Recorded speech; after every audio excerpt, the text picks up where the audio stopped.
रात्रि साधना, यह शब्द अपने आप में रहस्य, भय और दिव्यता से भरा हुआ है।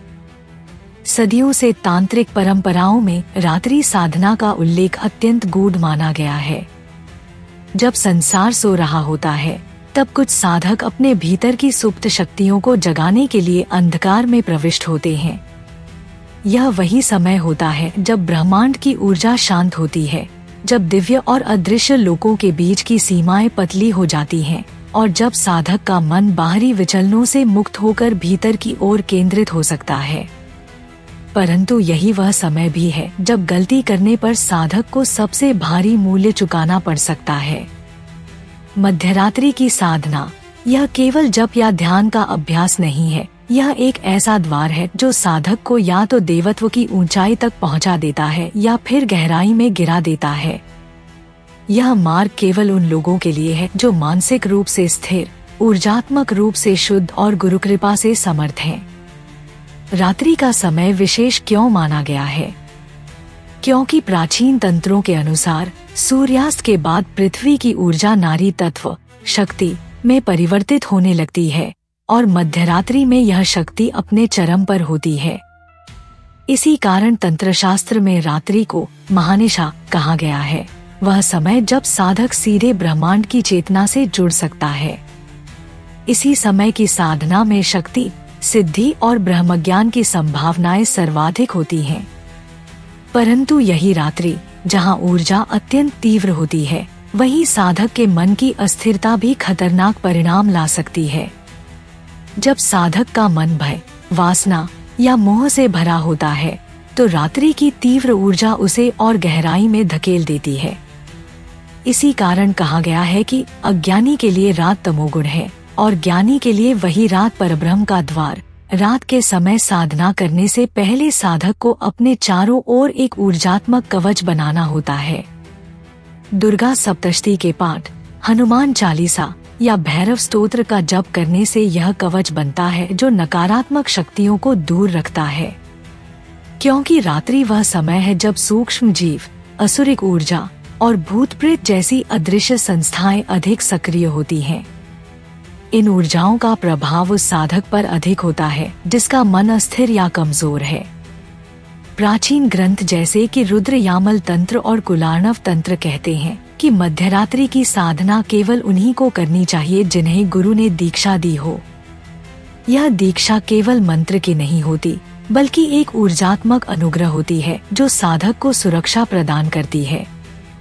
बिना दीक्षा के जब कोई साधक शक्तिशाली मंत्रों जैसे नमः भैरवाय, हरिक्ली चामुंडाय विचे या काल भैरवाय नमः का जप करता है, तो वह उस शक्ति को आमंत्रित करता है जिसे संभालने की उसकी चेतना तैयार नहीं होती।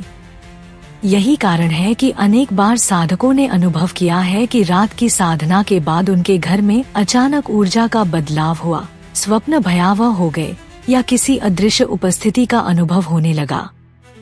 यह सब तब होता है जब साधक अपने भीतर के भय को दबाने की बजाय उससे जुड़ जाता है।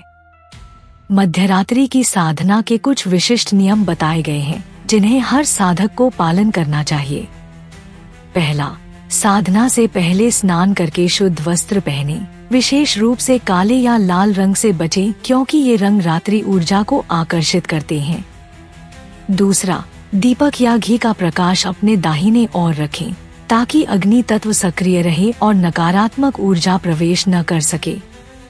तीसरा, साधना के दौरान मन को किसी भी सांसारिक इच्छा से मुक्त रखें क्योंकि इच्छा के साथ किया गया मंत्र जब भौतिक परिणाम तो ला सकता है परंतु आध्यात्मिक उन्नति नहीं। चौथा, साधना के बाद तुरंत सोने न जाएं, बल्कि कुछ देर ध्यान में बैठें ताकि ऊर्जा स्थिर हो सके। अब बात करते हैं कि कब यह साधना विपरीत प्रभाव डालती है। सबसे पहले, जब साधक अहंकार या लालच से प्रेरित होकर साधना करता है। उदाहरण के लिए, यदि कोई व्यक्ति धन, शक्ति या दूसरों पर नियंत्रण पाने के लिए रात में मंत्र जाप करता है, तो यह साधना उसे अस्थायी परिणाम तो दे सकती है, परंतु अंततः वह उस ऊर्जा का बंधक बन जाता है। दूसरे, यदि साधक का स्थान शुद्ध न हो, जैसे कि किसी श्मशान के समीप, अशुद्ध कमरे में या बिना शुद्धिकरण के साधना करना, तो वहाँ की स्थायी ऊर्जाएं साधक की आभा पर प्रभाव डाल सकती हैं। तीसरे, यदि साधक ने साधना के दौरान भय अनुभव किया और जब अधूरा छोड़ दिया तो वह ऊर्जा अधर में लटक जाती है, जिससे साधक के मानसिक और ऊर्जात्मक क्षेत्र में असंतुलन उत्पन्न होता है। कुछ साधनाएं जैसे भैरव साधना, काली साधना या चामुंडा साधना रात में ही की जाती हैं, क्योंकि इनकी ऊर्जा सूर्य के प्रकाश में प्रकट नहीं होती। यह साधनाएं चंद्र ऊर्जा से संचालित होती हैं, जो मन और भावनाओं से जुड़ी होती है। इसलिए जब साधक इन साधनाओं को करता है तो उसका मन चंद्रमा की तरह स्थिर और प्रतिबिंबित होना चाहिए, न बहुत ऊंचा न बहुत नीचे। यदि मन असंतुलित हुआ तो ऊर्जा विकृत रूप में प्रकट होती है। यही कारण है कि बहुत से तांत्रिक गुरुओं ने कहा है, रात्रि साधना करने से पहले स्वयं को पहचानो, क्योंकि अंधकार केवल उसी को प्रकाश दिखाता है जो भीतर से निडर है। कई कथाएं हैं जहां साधकों ने बिना गुरु अनुमति के रात में साधना की और विचित्र परिणाम देखे। किसी ने अचानक ठंडक महसूस की, किसी ने फुसफुसाहटें सुनी, किसी के स्वप्न में देवी या भैरव का रूप आया और कहा, अभी तुम्हारा समय नहीं। यह संकेत होते हैं कि साधना का द्वार तभी खुलता है जब साधक की चेतना तैयार हो।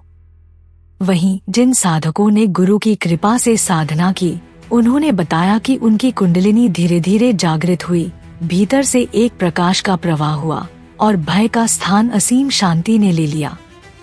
यह दोनों अनुभव इस बात के प्रतीक हैं कि रात्रि साधना न तो बुरी है न अच्छी, यह केवल ऊर्जा है जो इस बात पर निर्भर करती है कि साधक का इरादा और मनस्थिति क्या है। कुछ विशेष रात्रि साधनाएं जैसे महालया अमावस्या साधना, काली चौदस साधना और नवरात्रि की मध्यरात्रि साधना अत्यंत शक्तिशाली मानी गई हैं। इन समयों में पृथ्वी और आकाश के बीच की ऊर्जा सबसे अधिक सक्रिय होती है। यदि साधक इस समय शुद्ध मन से जप करता है तो उसे तीव्र आध्यात्मिक अनुभव हो सकते हैं। परंतु यदि मन विचलित है या भय से भरा है तो वही ऊर्जा उसे मानसिक असंतुलन की ओर भी धकेल सकती है। इसलिए हर साधक को यह समझना आवश्यक है कि साधना का समय जितना महत्वपूर्ण है, उतना ही महत्वपूर्ण साधक का अंतर समय यानी उसकी मानसिक अवस्था भी है। रात्रि साधना का एक छिपा हुआ पहलू यह भी है कि यह साधक को से परमात्मा की ओर ले जाती है। जब अंधकार के बीच साधक मंत्र जपता है तो वह धीरे धीरे यह समझने लगता है कि भय बाहर नहीं बल्कि भीतर है, और जब भीतर का भय मिटता है तो संसार का कोई अंधकार उसे नहीं छू सकता। यही रात्रि साधना का वास्तविक उद्देश्य है, भय से मुक्ति, आत्मज्ञान की प्राप्ति और शक्ति के साथ एकत्व। रात्रि साधना और मध्यरात्रि मंत्र जाप को लेकर जितनी भयावह धारणाएं हैं, उतनी ही गहरी उनमें छिपी संभावनाएं भी हैं। यह साधना एक ऐसी सीढ़ी है जो साधक को उसकी सीमाओं से परे ले जाती है, लेकिन यह सीढ़ी केवल उन्हीं के लिए है जो भीतर से तैयार हैं, जो गुरु की आज्ञा में शुद्ध मन और निस्वार्थ भावना के साथ आगे बढ़ते हैं। यह मार्ग किसी प्रदर्शन या प्रयोग का नहीं बल्कि आत्मविजय का मार्ग है। रात की निस्तब्धता में जब साधक बैठता है तो वह केवल देवताओं से नहीं, अपने भीतर की दिव्यता से भी संवाद करता है। जो साधक इस ऊर्जा को प्रेम, श्रद्धा और समर्पण से अपनाता है, उसके लिए यह साधना वरदान बन जाती है, उसे आत्मबल, शांति और दिव्य अनुभूति देती है। लेकिन जो इसे लालच, अहंकार या बिना तैयारी के करता है, उसके लिए यही साधना परीक्षा बन जाती है। साधना का नियम स्पष्ट है, साधना भय से नहीं, प्रेम से करो। रात्रि साधना में सबसे बड़ा रहस्य यह है कि यह आपको आपके भीतर के अंधकार से मिलाती है, ताकि आप उसमें छिपे प्रकाश को देख सकें।